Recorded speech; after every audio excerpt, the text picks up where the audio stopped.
Are you ready? Yeah, I'm ready. You ready? Mm, Yeah, All right. Do you want me to do the intro? Or sure. all right.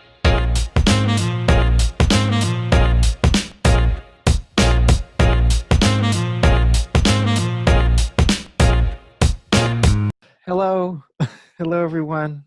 This is the second episode of our podcast. We are now on the YouTube. We are on Spotify. We are finally on Apple Podcasts. That took forever. I think we're on Google Podcasts, but I can't find us. So maybe we are. Maybe. But now we're a whole lot more professional. Look at how professional we are. In the We got white void, both of us. oh yeah. We got a Twitter page now, and that afforded us to move into the void. That's what happens when you get a Twitter account. You comes with hmm a void, a white void. So this week we gave each other two movies. Well, we gave each other one movie. hmm You asked me to watch Ant-Man, and I asked you to watch Swiss Army Man. hmm Um, I think we last time we started with my thing. So let's start with the thing that you recommended to me. Are, Okay. are you good with that? Yeah, we can do that. Let's start with Ant-Man. And you want to just start off with your summary of what the movie was? Okay. All right. So So that because of this, like we're going to have to give spoilers to anyone that hasn't seen these movies. okay. So, Yeah, go yeah, ahead. we're gonna spoil both of these movies. I guess we'll yell spoilers if it's like the end of the movie. Uh, but anyway, Ant Man. Uh, a summary is an actor. Wait, not an actor. There's like a scientist that invented a shrinking syrup, like a liquid that makes you shrink magically, You and just chug it down. you chug it, and no, That's all. That's all that happens. Yeah. you take like a little drop and you shrink, and then the evil corporation military wants to use it. And it's never the actual military, it's always like some paramilitary wants to use it. And through a bunch of convoluted reasons, he decided that he needs Paul Rudd's help because Paul Rudd in this movie is a master electronic engineer, also a great burglar. He's very hmm athletic. He can jump over any fence, really quick Very on his similar feet. classes in college, Michael. Yeah, I mean, I remember my buddy who was an electrical engineer also was great at breaking into people's houses. I think that I'm was sure they were very athletic. very athletic, very strong. Um, but so Paul Rudd breaks into this guy's house. Oh, he has a daughter. Paul Rudd's character has a daughter. And the daughter has a mom that hates the father. The daughter looks up to him, even though that doesn't make any sense to me because like she's like 4 and he's been in prison for like 3 years. So Look, it's Daddy's picture. Ooh, Daddy. it's just like You know, she idolizes you. I'm like, how? How is she because she doesn't idolized you? understand what's wrong with that. Because I don't think a child at that age really understands the complexities of my dad is in jail for doing something wrong. I mean, he stole a bunch of money, right? But like the fiance hates him and the mom kind of hates him, but the daughter loves him. The daughter's like, he's my guy. I'm hmm in. I'm in on my dad. Nobody can Yeah. shake me of my love for my dad. Um, and he he gets tricked into robbing the guy who invented the shrinking syrup. I don't remember that actor's name. Um, Isn't it Michael Douglas? is it Michael Douglas? It's not Kirk Douglas because he's the Spartacus We guy. should really probably have the IMDb pages open for I think these. I think it is Michael Douglas. This is Yeah, a if people come to us for definitive versions of this, that's not a good idea. here we Um, go. but anyway, they so he enlists Paul Rudd to Michael steal Douglas. Michael Douglas enlists Paul Rudd to steal uh, a knockoff version of the shrinking syrup from this bad guy who's going to use it to sell it for the military. He's going to use it for bad. He's going to sell it to the highest bidder, and it's going to destroy, Typical. ruin warfare. So he's like, "We need you to heist it."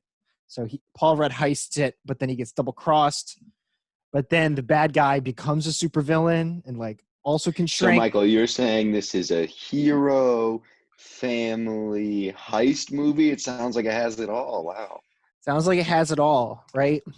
And it's obviously Paul Rudd fights the bad guy, and then they have at it, and then he wins over his his future in-laws, and his daughter loves him again, and his wife understands him, and blah blah blah. It's like this big happy ending. Yeah. So let's go into our top takeaways. I have some takeaways and I have some notes. Sorry, do you like my summary of Ant-Man? It was good. You skipped a lot of parts. Well, because it's That's fair. you see so my main takeaways is this is a Marvel movie, and I've never been the biggest Marvel movie guy, as you know, James, which is why you've handed this to me. So there's a lot of the main things was this movie. I would give this movie a lower rating if it wasn't for one man. And do you know Paul who Rudd is? No. Is it Paul Rudd? It's Or is Michael it his friend? His friend Michael Pena saved Michael this freaking Pena movie. Amazing in this movie. Best freaking guy, and the whole movie complains a completely different movie when he shows up, because he shows up and he's like, oh yeah, my mom, she died. My dad got arrested. But hey, I got the call. Oh, my dad got deported. But hey, I got this van. It's great. It's just he's so freaking funny, and the movie just kind of stops and goes on Michael Pena time whenever he shows up, and it's the funniest freaking thing. And then we go back to the kind of the normal boring stuff. So my first take is Michael Pena is a saint, and he needs to be in every movie. I think every movie is better with Michael Pena in it. He's great. He's great. He elevates everything. The other thing was this movie just had a lot of stuff in it that I've already seen before. This was like the Santa Claus. What if the Santa Claus was a superhero? It kind of is a superhero movie. Remember that Tim Allen movie where he turns into Santa? Santa Claus is a superhero. I'm trouble seeing the connection, but okay. Well, because he's like. Was Tim Allen a thief? Did he come out of jail? No, he wasn't a thief, but he's like this dad who his kid loves, but his wife hates him, and his wife's fiance is just a dick, just the worst guy. That's the classic the relationship. Worst guy, right? So, he shows up to, it's like a bit of Mrs. Doubtfire, right? He shows up to the birthday party, even though he wasn't invited. It just had like 1,000 cliches in it. The story was like riddled with cliches to nth degree, right? Because it's a comic book, right? Yeah. Because it's a comic book, right? And that doesn't, just because it's a comic book doesn't mean I have to like it. You know what I mean? No, but it gives you seen a Marvel movie. of, I've seen all of them. They're all very. I haven't seen all of them. You're a liar. I haven't seen Infinity War. I haven't seen Endgame. The most important. Most important too. I haven't seen Ant-Man and the Wasp. So there you go. Michael said he does not like Marvel. The only direction I was given was I don't like Marvel movies. So I picked the Marvel movie that's fun, enjoyable, funny characters. Paul Rudd is hilarious in it. Michael Pena is also hilarious. I think the other two knuckleheads are pretty funny with T.I. and the that's Russian. True. Oh yeah, I hated the Russian guy just because his accent was so bad. It was so bad. But, stop. But I thought they were a good trio, and it's just a comedy action movie. Yeah, it's a very light. It's a very light kind of fun movie, and every Marvel movie you get. For me, because I just kind of get bored if I've seen stuff before. So I'm like, oh, here's the daughter. Oh, here's the shitty, fiance. Oh, here's the mom that's like super disapproving, but cares about him. And it's like, I've seen all of it. So I just kind of tune out. I'm like, this is kind of really boring. I just wish it would skip. I actually hate dad-daughter movies. I find them really boring. Have you seen Moneyball? Michael, did the audience just hear that? Michael just said he hates women. Oh my goodness. That is not what I said. That's not what I said. The theme today is men, right? Because we have Ant-Man and Swiss Man. So that's the theme. Mm-hmm. Today's theme but Ant-Man is completely motivated by his daughter, and same with Michael Douglas. Is he though? Because he breaks into stuff anyway. And Swiss Army Man has a completely different relationship to women that we will get to. We will get there. We'll get there. We'll get there. But all right, so those are my couple of my takeaways. The other thing is like let me see here. Yeah, one of the other parts is the third bit that I liked about it was I really liked the shrinking sequence at the end, right?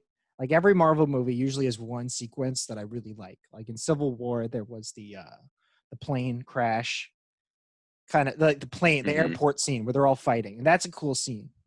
And I really like the sequence in Ant-Man where he's shrinking down to To smaller like and the smaller. quantum realm. Yeah, and it gets really trippy and cool. And if I had seen this on like a big screen, I think it would have been really cool and trippy. And Marvel movies kind of will do this. They'll like throw some sequence in that's like really awesome. Mm-hmm. And then of course, because it's a Marvel movie, you know he's going to reverse the polarity and then, you know, whatever. And then he's going to come back up and he's going to be fine. And then Michael Douglas is going to be like, you did it, and blah, blah, blah.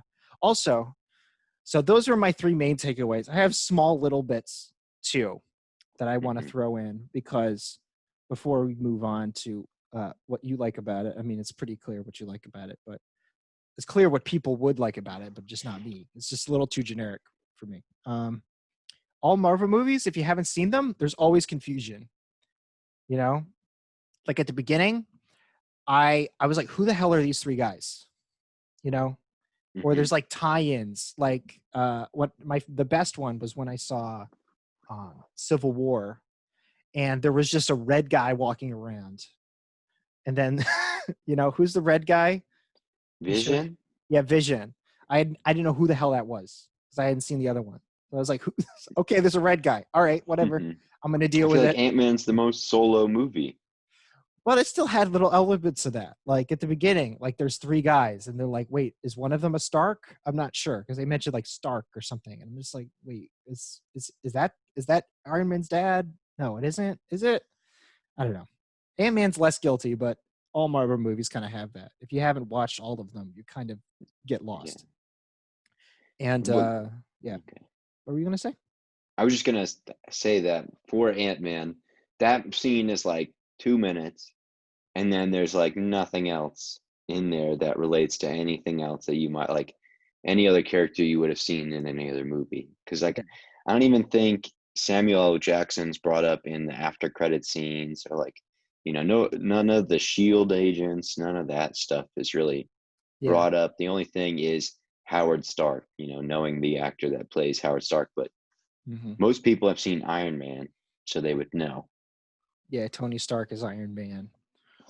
So, Yeah. but you want So, to move into what I like about it then? I have one Or more do you thing. have a little more things? I was trying to think about the last thing. Um, no, I mean, it was just, I don't know, just overall, it was really predictable. You kind of knew the whole plot at the beginning, you know, as soon as you're like, oh, these are all the characters. All right, this is going to happen this way. And they tried to do a little whoop de whoop where, spoilers part, Paul Rudd comes in and he's like, I got the suit. And the suit like disappears and was all part of the villain's plan. But that lasts like 2 minutes.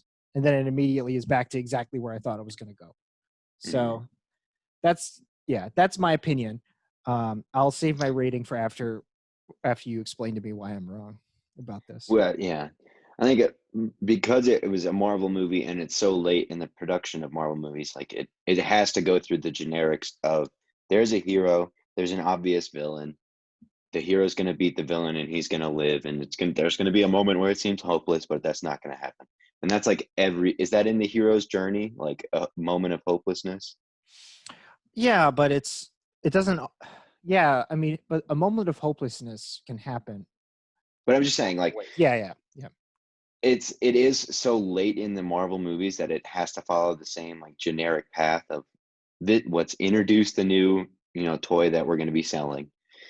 Introduce the toy that it's going to be fighting, and then so yeah. But what I did like about the movie is, like I said, I really like the humor of it. I like the dialogue is very clever. I like how it's filmed. I'm surprised you didn't say anything about how they zoom in and zoom out, and like Like the train scene, the That is fighting cool. train scene, that is, I think that was a really cool film scene because Mhm. it's like the super epic fight scene Mhm.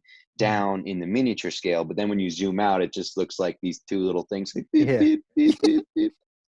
And so The filming of the I fight like scenes were those good. bits. That was good. That was good. Yeah. And those were really the main things that I liked. Like I said, I like the side characters and I liked how it's filmed. Mhm.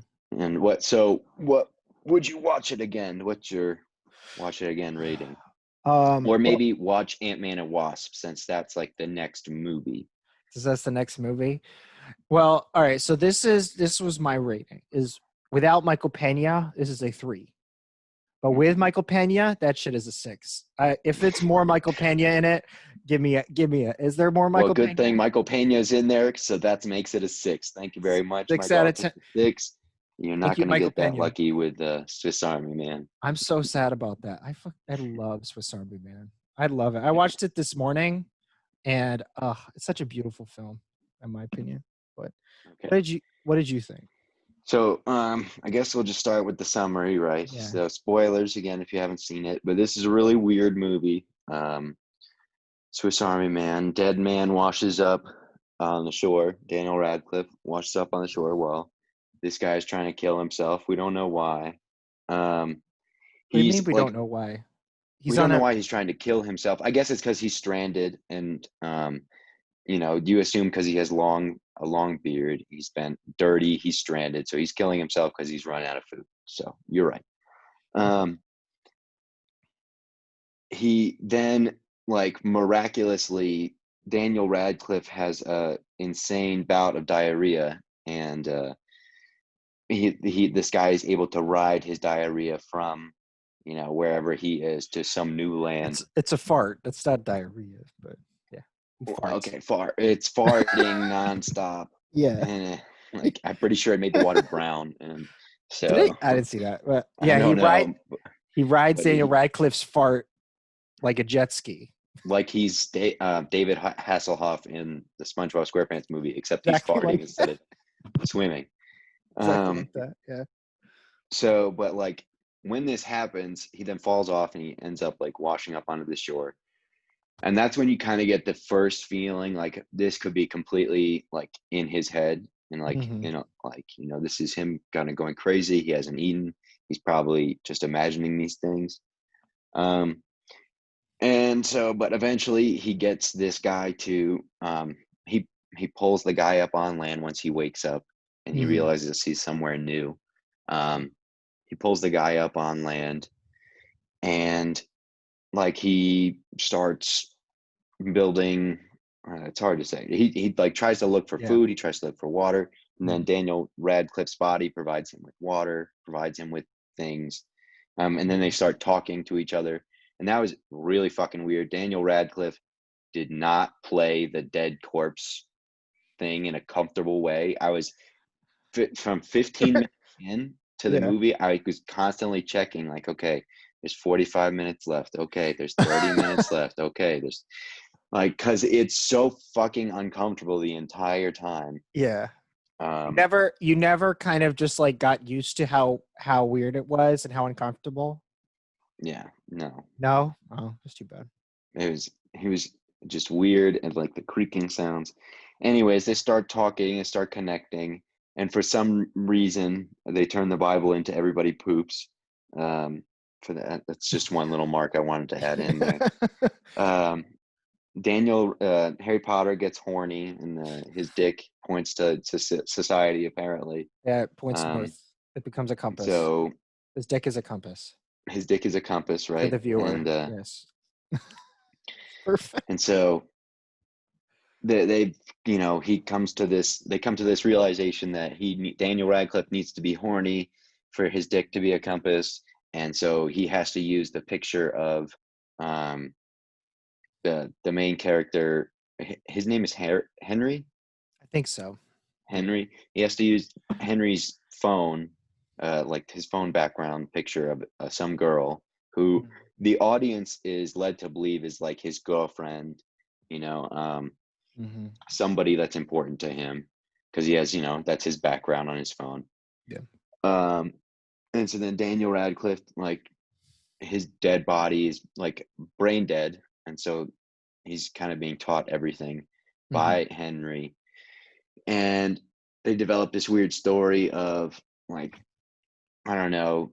Yeah. Henry starts to dress up like the girl in the picture so that Daniel Radcliffe is more motivated to, to become horny. And they like build this, like starts dressing up like the woman. Henry All starts right. dressing up like the woman in the picture. Yeah. They like build a Henry bus starts. Yeah. scene for for Daniel Radcliffe to talk to the girl. Yeah. But it's like you as the audience member are like, well, this is a crazy person using a corpse to go through their own situation at that point. That's when Yeah. I started to realize, when they were like doing the bus thing, that Yeah. he actually had no idea who this chick was. So Yeah. yeah. Yeah, it uses this so to give some semblance of this is like throughout the movie the corpse doesn't know anything about society or rules or anything. So Paul Dano kind of teaches him about, what is life, why do you feel this way, blah blah blah. And it's kind of like it's like he's raising a child almost. He's like, but he's also kind of talking to himself about social constructs and society. Oh, you can't act weird, you can't be this way because it's odd. And he's like, well, why is it odd? Well, it just is. And it's just kind of this fascinating conversation that he has with this dead body while he But acts it's very out. distracting because it's like, why can't I say that? Like, Your version of that's pretty good. like, don't ask me to touch my dick, Yeah. dude. Like, that's obvious. Come on. And Yeah. it's like these weird conversations. Yeah. So it's a socially awkward guy kind of explaining to Daniel Radcliffe dead body what it's like to be a human being and why we act the way we do. And through that he investigates his relationship with his father, which is terrible. His father seems like, puts him down at every turn, tries to make, doesn't see him as a person. So Paul Dano is like horrible at communicating. Paul Dano's character is horrible at communicating. So he's trying to tell, he's finding himself while he's also explaining, like it's almost like he's explaining like a teenager and a child who's also a corpse, played by the guy who plays Harry Potter. It's a freaking fascinating dialogue scenes. So, but in my opinion. as a viewer, right, and I was completely distracted by their dialogue, so barely listening and paying attention to mostly what's going on. And what's mostly going on is you as the audience member are realizing, wait, this girl that he has a picture of on his phone is not his girlfriend. It's just some girl that he is stalking. Like, he is just a creeper looking at this girl every day on the bus and like snuckily took a picture of her. And then it's a girl he eventually sees. It's a girl he sees on the bus who he doesn't know, but he's drawn to her in some way, so he just took a picture of her. Yeah. Eventually he somehow, so like he seems like he's on at the start of, after he rides Harry Potter like David Hasselhoff. Yeah. He ends up like on what looks like, I don't know, the Pacific Northwest or something, and he starts hiking through miles of country with this dead body. And eventually they get to civilization, and they pop through, and it's this woman's backyard, the woman from the bus's backyard. Yeah. Which then makes you think, okay, this guy is just crazy. He is stalking this woman, and then and like he's eventually like, he pops out with the dead body in front of this woman's child. It freaks the child out. The woman comes out and is like, what's going on? Well, the child isn't actually that freaked out. Until like the boner, because of course they put a boner into it. Yeah, they did. They did, because there is not a moment in this movie where they didn't try to shove a boner or a fart joke. It's like supposed to be this like artsy movie, but it was heavily boner and fart jokes. Yeah, there's a lot of boners and farts in it. A lot. On purpose. But yeah, it's more purposeful than, I think, just making it jokey, but I understand. what you're saying. It's And then it's too yeah, much. it's too much for you. All right, Yeah. fair. Do you want me to tell you a little bit about the story behind this movie? Because it's kind of funny. Because you Well, might identify with it. Are you almost done with the? well, so let me finish. All right, let me. I can Sorry, finish the summary. I have so many So issues with your summary, so I'm constantly putting in color because I'm like, he's not doing it justice. It's a great movie. But you're it's a making it freaky sound ass like this movie crazy. about a pervy dude that's interested in a chick he knows on the bus and is hiding in her backyard and creating this crazy life where he's dressing up like her and just living out in the woods. And then he's discovered, like, he's interviewed on TV, and he flips out and like tries to take the body back because he thinks he still doesn't realize that he's crazy. Mm-hmm. He takes the body back into the woods, and then somehow covers all of that land that he's been supposedly hiking in like this in 10 seconds. Gets back to the ocean, and then like has an emotional moment with the dead body, which is not responding because you as the viewer see him as like a crazy person. And then finally, now that he's around other people, they like the body's not reacting. But and then Vardy starts farting again because they can't stop shoving the farting in there and the butt jokes. And he rides the farting body away, and his dad smiles, and that's the end. No, just the body. Yeah, the body. Yeah, farts away. Oh, the body farts away. Never mind. He doesn't ride it away. No, he doesn't ride it away. That would be an amazing ending, is if he rode it away like a jet ski again. But I thought the ending of that movie was kind of like everybody thinks he's crazy, and then like right there in front of all those people, the body comes alive again. They see that he wasn't crazy. They're all confused. Like all these people are like, what the fuck? Like the reporter who's there, the cameraman who's there, his father, the woman he's like took this picture of, and like her family. They're all there, and they all see it happen, and they're all really confused. They're all like, wow, maybe he's like not. I mean, he's clearly crazy though, because he still was solidly 100 feet away from civilization, and just living out in the woods, creating this scene with a dead body. I mean, well, I took it as this is not a realistic story, right? no. So it's the universe. I think that last scene is meant to tell you that those things actually did happen, right? This dead body actually did those things. He's actually one with the dead body. It's not that bleak. It's not like, oh, he's this crazy person who just hung out in the woods. It's like, no, it's real. This is all real. We had that moment where you're like, oh, has he been crazy this whole time? But that last scene is supposed to tell you that he hasn't been, and this has all actually happened. It doesn't really take away from the stalkerish vibe from the chick. Mm-hmm. This whole thing is like built around him realizing, like, I don't know, that this woman does not know him or something. I don't like. It's all built around like his romantic relationship, which is non-existent and just in his head. Yeah. Okay. So it's still very stalkery, even if you think dead bodies can do what they do in this movie. Yeah, I mean, I guess you wouldn't. Yeah, it is kind of there is definitely an element of voyeurism to his character, right? Because his character is so emotionally stilted, we assume, because of his dad, we assume because of what happened to his mother. The little glimpses we get of his mother seem like she scarred him pretty bad. So he's this kind of emotionally, socially awkward person who, would ride the bus every day and would see this girl. And he's like, one day I might talk to this girl, but probably won't. And took a picture of her, said it is her homepage, it's kind of, I wouldn't look at it.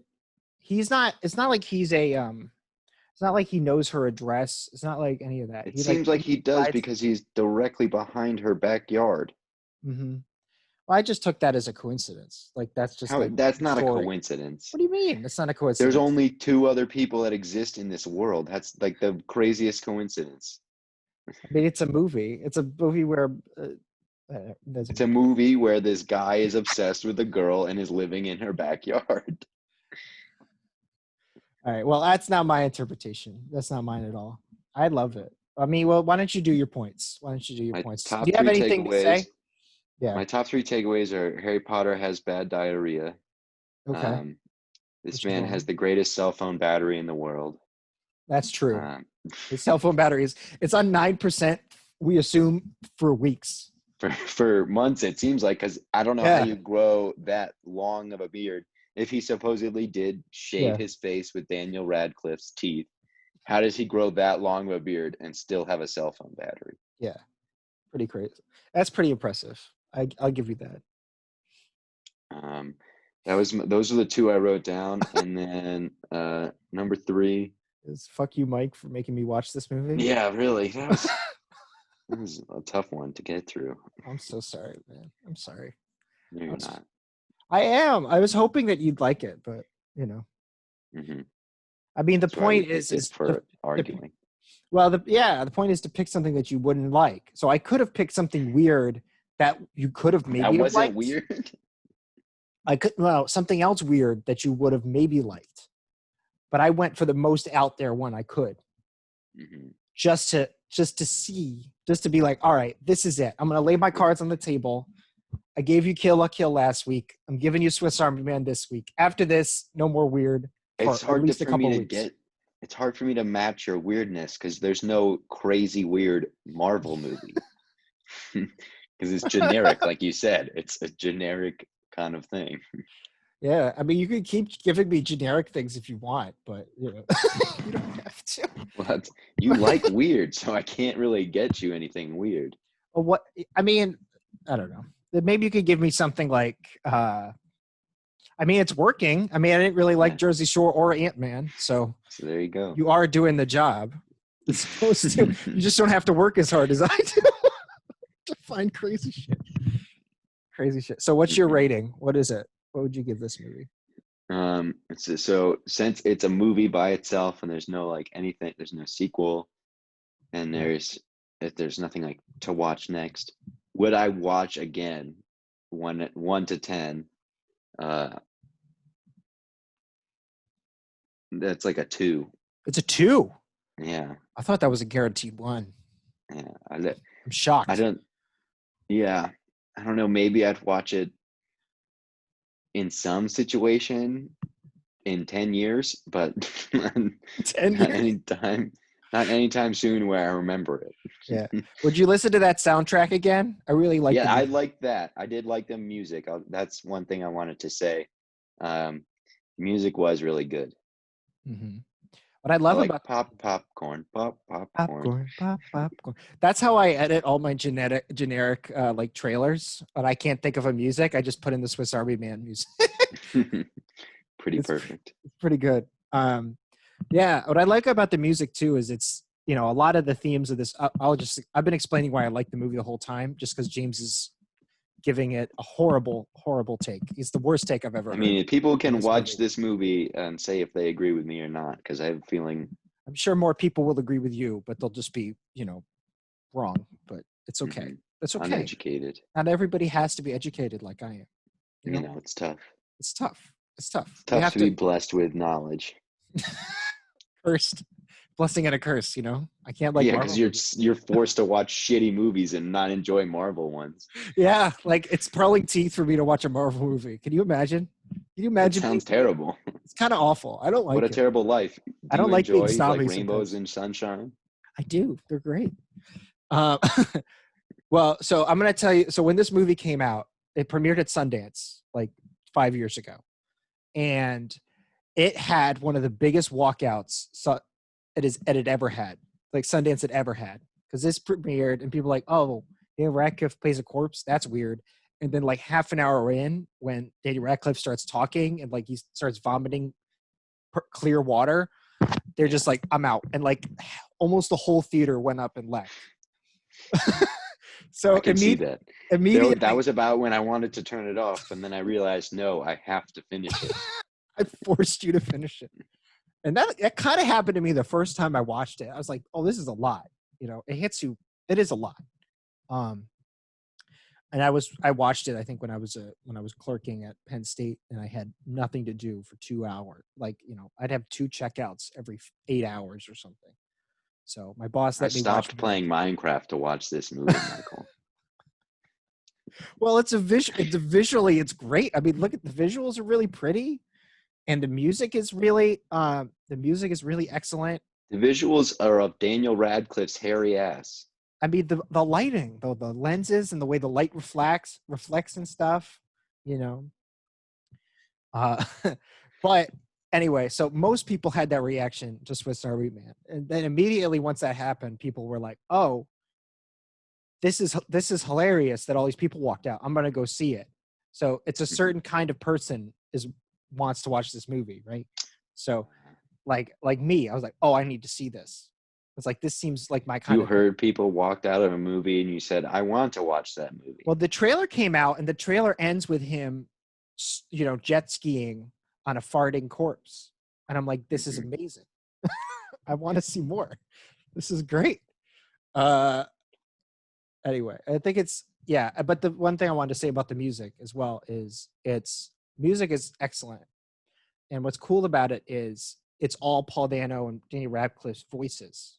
Right, because the thing of the movie, a lot of the movie is built around these guys, kind of building a society in the woods. Right, Paul Dano literally builds a bus out of trash and sticks and they do that thing like that chess Pixar movie where he's standing behind Daniel Radcliffe and talking to him, but he's also the girl walking down the aisle, and it kind of bends time in a way that only movies can. And the music does that exact same thing, right? Where the voices will doing the backtrack while he's also singing over the top.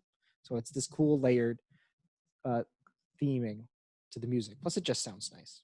So that's why I like it. It's genuinely one of my favorite movies. I thought it was really touching. Wow. It does kind of. You watched it with Miriam? I didn't watch it with Miriam. Miriam was asleep this morning. Your wife, Miriam? My wife, Miriam, was asleep this morning, so she didn't watch it with me. Has she seen it before? She's never seen it. I have a feeling she'd be more on my side. Perborna likes it. Our cousin's Perborna wife has some class, some taste. She's classy. She's got good taste. Notice the theme here, James. There's a theme. She's got high class taste. That doesn't necessarily mean they're good tastes. I'm sorry, but paying $5,000 for a bag is unnecessary. That's a high class taste. Oh, that shit is a high class taste. Yeah, I don't like that, but I will spend like $20 on a deck of cards. So maybe I forget what it is, but some movie, somebody's testing out a purse, and they put their foot in it. What? And it's I forget what movie this is. Maybe somebody can remind us, but they're testing out a purse, and they shove their foot in it to see if it's durable. Let me just take this purse for a test drive really quick. Bah! So yeah. Great. So once again, I've picked the least rewatchable movie of the two. Mm-hmm. I'm unstoppable. I promise I won't do anything as weird this time. Yeah. I promise. Well, it worked. I guess we argued about it. We thought about maybe announcing the next thing, but we never decided what the next thing was. So. Should we do music this time? We can do music next time. All right. Figure it out. I know what I'm going to give you. Okay. Yeah. I have a question. Do you want to legitimately hate it, or do you want to there be a chance for you to like it? Because I have something that I know you'll hate. So is it just No, not that. It's different. It's different. I don't know. Maybe a chance that you like it, because it's so hard for me to tell what you 100% hate. Okay. Because you'll like Lil Wayne, but then you'll, I don't know, think Eminem is, I don't know, boring. What? Yeah, or 21 Savage. I hate 21 Savage. but like I'll like Rick Ross. Like none of that makes that I don't doesn't make make sense. I don't really like Wu-Tang that much either, but just because I don't listen to lyrics. But that's it. See, wow, how dare you just say that? Just at the end, just right there. I respect them. Well, I just don't like listening to them. What do you want? Wow, Wu-Tang Clan, Michael. Wu-Tang Clan ain't nothing to fuck with. I think that's the end of the episode. Yeah. I think that went okay. I'm so sorry, James. I'm so sorry we been. Oh my god. I'm so sorry. I'm so sorry. Such an awkward movie. It is like, it's really awkward and it's really sad. It's like, it's just fucked up, man. There's like a chance you'll like it or you won't. Like it's. Ugh. Yeah. And like, I don't know, like I understand the people trying to make a commentary on socially awkward people, but like when you make it too awkward to, Yeah. What's it called? Consume. Yeah. when you go too far, when you cross it stops being relatable. Yeah. I mean, I was awkward for so goddamn long. So this movie was somewhat relatable. If I hadn't met Miriam when I was 18, Who knows? Who knows where I would have gone? I wouldn't have been like that, though. I know I wouldn't have been like that. I don't think so. Yeah. I know. I hope. I hope. I mean, our dad is nicer than his dad. Yeah. Well, thank you for watching and listening. If you made it this far, Michael. Yeah. As always, you have terrible opinions. As always, you lack any sense of class and distinction, James. Mm-hmm. Your culture is Wu-Tang Clan. Right. Thanks for watching or listening. I guess. I hope. Maybe this.